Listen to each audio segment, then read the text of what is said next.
Viongozi wa dini ya Kikristo kutoka kaunti ya Trans Nzoia limejitokeza kuzindua mpango unaolenga kuwashawishi waumini wa dini ya Kikristo kuasi utamaduni unaodaiwa kuleta mkanganyiko na imani ya Kikristo. Hebu sikiliza simulizi yake Peter Nyongeza. Kundi hilo chini ya mwenyekiti James Muturi linadai kuchanganya imani ya Kikristo na imani ya kitamaduni hutia doa Ukristo, wakitaka waumini kuasi mila na tamaduni. Sababu ni kama hakutuja kuwa na mwelekeo mzuri ama foundation ile ambayo inatakiwa ama kuwa na, kwa sababu kama vile mnaona kila community inafanya mambo yao. Ni Wakristo lakini tunafanya mambo, na ndio unaona hata labda Waislamu wanatuita kafiri. Na tunakubali kafiri si ni mtu ambaye hajui Mungu. Tunakubali kweli sisi ni kafiri kwa sababu kama tuko katika tradition na tuko katika Ukristo. Hiyo ni kuonyesha namna gani?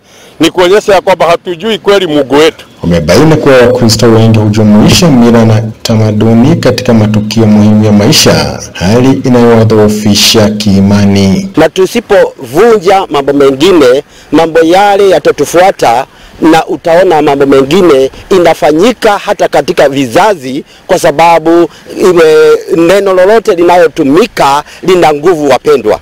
Na wakati Mungu alipokuwa anaumba kila kitu kilikuwa kinafanyika kwa sababu ya neno.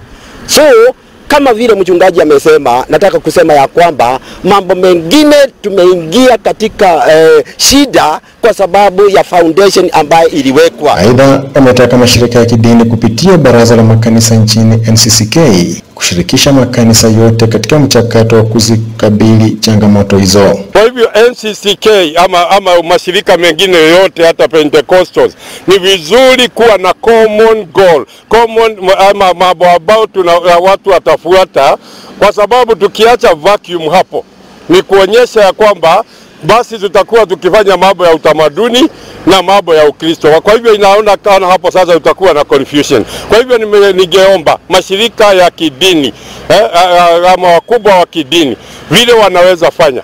Na ndio sisi kama kikundi kidogo tunaitwa Christian Regeneration Movement.